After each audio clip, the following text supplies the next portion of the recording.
this is Carolyn, and I'm here with Erin and Carla, and we are going to talk about spectators getting involved in our matches. We were talking, and all of us have had situations where the spectators have gotten involved in our match. And so I actually looked it up. There's a USTA rule on this. So I'll read the rule, and then I want to hear the stories that you guys have had about spectators getting involved. And I think maybe the point is for spectators is to mind your own business. Exactly. Is that what you think? Okay. Yes. So That's what we think. Definitely. All the time. Okay. So this is Forensic Court 2021. And this is on page 39 in case anyone's looking. And it's number 16. And it says, spectators never make calls. A player must not enlist the aid of a spectator in making a call. No spectator has a part in a match. All right, Erin, tell us your story. Actually, I have two stories now that you say that. So years and years ago, as a 2-5, my partner and I had a main, a woman that I played with all the time as a 2-5 partner. And we used to play tiebreakers all the time. We were just notorious for at least losing a set where we would end up in a third set tiebreak. So tiebreakers are confusing for even experienced players, right? Yes. But we were pretty good at it because we had played so many.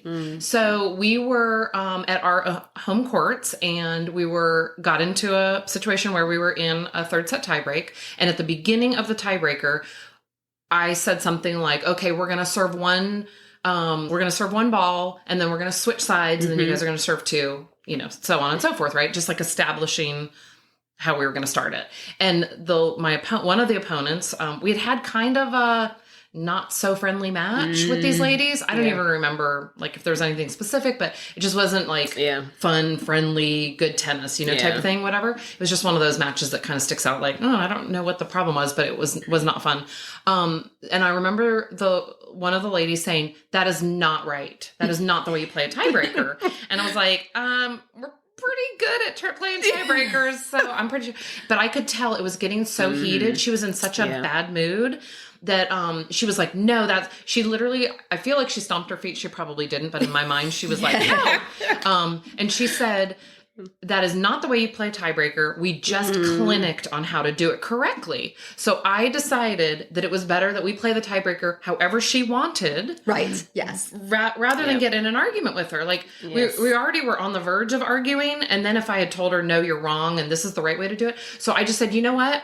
I literally was like, "We'll play the tiebreaker however you just learned it in clinic. It doesn't matter as long as it's 10 points and everybody serves correctly. Right. We'll play it how you run the tiebreaker, kind of thing."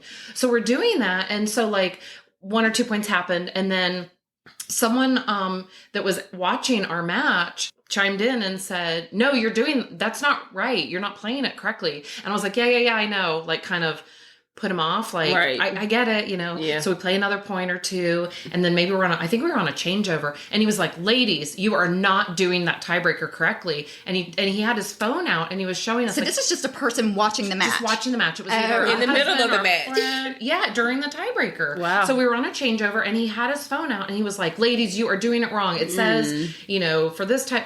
And I literally walked over to him and I said, "Listen, I realize that we were doing this incorrectly, but we're trying to not fight with our opponents. Yep. You need to stay out of our match. You cannot talk to us while we're playing." Yeah. But I'll tell you another time where, in a really super friendly situation that we did ask someone for help. We were playing a match and something weird happened, one of those rules that you don't realize is a rule. The ball bounced on our side and it bounced and it had so much spin it bounced back on their side before we had a chance to hit it. And one of those happens once in a lifetime kind of weird tennis plays. And I remember our opponents were so friendly. And I remember saying, "I really don't know whose point that is." I said, "We can look it up on, look it up on one of our phones." Yep. But there were people that were watching our match and they were high level. They were 4-0s or higher. And I literally said to them, "If you are okay with me asking the crowd, basically, I'm going to phone a friend." Yeah. Phone a friend, right? So I said, "If you don't mind me asking, as long as we all agree, whatever they say, whoever's point it is, and they were like, 'Oh, that's a great idea. Let's do that.'" Okay. And it was actually someone from our own club. And the lady that I asked said, "Nope, it's their point. You can't do blah, blah, blah." And I was like, "Okay." And we were all okay with it. But I asked my opponents first before asking anybody else to intervene. But if somebody had just said, that's their point, then that would have been totally without out of line. being asked. They just yell it. Yeah, completely out of line. Yeah. Yes. So I know you guys have both had situations. So Yeah, Carla, how about Yeah, yours? speaking of that, Carolyn and I actually had a match several years ago, and person will not be named, but we were just playing, minding our business, I don't know, some random Wednesday morning where it was a playoff match. So it was, playoffs a little bit intense. And Carolyn and I were actually faced away from this spectator, and in the back, he yells, "You bully! Yeah. You're such a bully!" And I was so caught off guard. I thought he was talking to some other court. Right. I had no idea he was talking about me. Made a good shot. So I think it was at the net. I may have done net, and she hit it overhead. At the net. It was an overhead, and it was at the net person, but she didn't even get hit. Yeah, And not only that, I'm not good enough to hit people like that. Yes. So I even asked her. It was a 5-5 match. So that was a 2-5. Yeah. Just for background. And I did check. I made sure she was okay. And she was like, "Oh, yeah, I'm fine. Not a problem." And I'm like, this guy's still back here. So, Carolyn, I think, did you say something to him? No, I think it was you, because I was like, "Are you talking to me?" Yes. And he was like, "Yes, I'm talking to you." And I was like, "Oh my gosh." And I just felt so distraught. Guard, yeah. Very much caught guard. I'm just started playing tennis. Yes. I'm like, if this is how it's going to be, I don't necessarily know if this is for me, but I like this rule that says no spectator has a part in the match. So Carolyn was so kind, and she was like, "Do you need to go say something to him?" And I'm like, "No, it's fine," because our opponents were totally fine. Yes. Right. They weren't like, "Oh yeah, you are a bully." No, she was like, "Oh, I'm fine. Like, it's going to happen." I'm like, "Okay, cool." So we just keep going. And Carolyn was like, "No, I'm going to go say something." No, well, then the opponent's husband yelled at the person that said something. Mm-hmm. So I think we should have said something if that wouldn't have happened. Yeah. He was like, "Stay out of this match." Yes. Because, again, it's a 5-5 It was. match. We were Let's not explain going. what a 5-5 is. A 5-5 is a 2-5, right? It's a 2-5 and a 3-0. Yes. Which means you just started playing. Which means you just started playing. And we're all setting each other up just to get Yes. We're not that good. Yeah. So, it was a really friendly match up until that point. Yeah. Our competitors were fine. We had good calls. Mm-hmm. Everybody was, it was a really good, it was a intense match. Pretty tough match, but we were all friendly. So this random dude from nowhere just yelling had no place in that match. Yeah, for sure. Yeah, for sure. Wow. Yeah. Well, I'm glad that someone said something, because someone needs to say something. It was so bad though that the opponent's husband, he was like, he double checked to make sure you're okay. And then after the match, again, this is an opponent. Right. After the match, he was like, "Come have some bagels with us." Aww. And he apologized again. I'm like, "Oh, it's fine." Because I do know that those things will happen, as much as we don't need that in this sport or in any sport. Yeah. Growing up playing sports, it's just going to happen. Yeah. Carolyn. But I didn't say anything in that situation. Yeah. So I was ready for the next time, because I was kind of a little mad at myself, because I felt like I didn't stand up for you. Yeah. And I wish, because I'm just used to playing sports, and I miss a shot or an air ball, and people are yelling air ball. I don't then yell at the fans and be like, "What are you What's saying? Your name? Yeah, what's your name?" To that. But I was really upset that I didn't say anything at that point. So I had something happen this year, and I was playing a 4-0 singles match, and it was a match tiebreak. And I called the score, and then I went to serve, and I missed the serve. So I missed the serve, and then I heard that was a foot fault.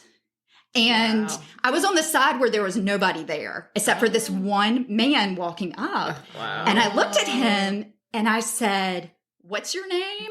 like a crazy person. No, that's good. Because I missed my serve. Yeah. I'm not saying he was wrong about the foot fault. I probably did it. But if you're going to call that part of my game, you need to call the entire match. Correct. I would love if somebody would call the lines for me. You can't just walk up and throw it out there. Yeah. Mm-hmm. And he said his name, and I was like, "Did you say something to me?" And he was like, "No." And then a part of me was like, "Well, maybe I misunderstood." Yeah. Because that's what we do. Because we're playing. I'm on singles. I'm by myself. So after the match was over, a person from the opponent's team came up to me and was like, "I'm so glad you called him out for doing that. I saw the whole thing. He definitely was saying that to you." Wow. And then I was like, and I thought to myself, I was like, "Was he a 2-5? Like, does he just not does he not know? Does he not know the etiquette involved in this?" And she goes, "No, he's a 4-5.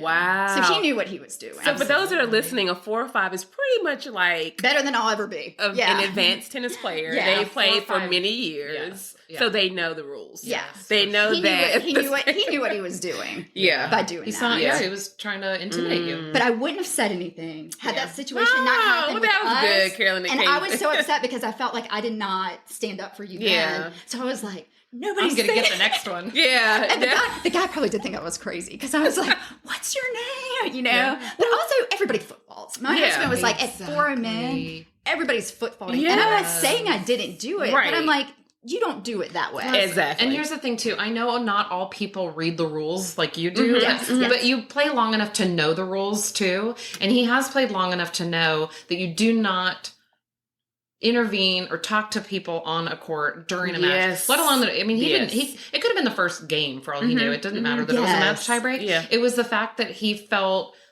like it was okay for him to get, like, what if you and your opponent that had just finished a match walked up to his court and just started calling, just started yelling at him for things he was doing. Like, it's so inappropriate. And he knew, and you called him out on it. And I think there's something called grace, right? Like, I do know that 9 times out of 10, I have probably foot-faulted it at some part of my match, or I've, hit someone unintentionally. So, I mean, or somebody calls a bad call, but I think those things will happen, and we're just, again, we're out here playing fun, having a good time. And so I think we just give, as we talked about earlier, having a little bit, trusting your opponent a little bit. But just also giving grace. Like, we are not robots. We're not, really good tennis players. We just, we like to have fun. We like to get better, have fun. In some other life, we can join the WTA, but not this life. Not this life. But I think if you are a spectator and you are listening to this, thank you, by the way, if you are listening, we appreciate it. But mind your own business, I guess, is the end of it. It's like, don't get involved in the match. Like, sit there, nobody, it's not fair to the people on the court that are actually playing. Agreed. Okay. Well, let us know if a spectator's ever gotten involved in your match. You can message us on our Facebook page, which is Second Serve Podcast. Thanks so much for listening, and hope to see you on the court soon.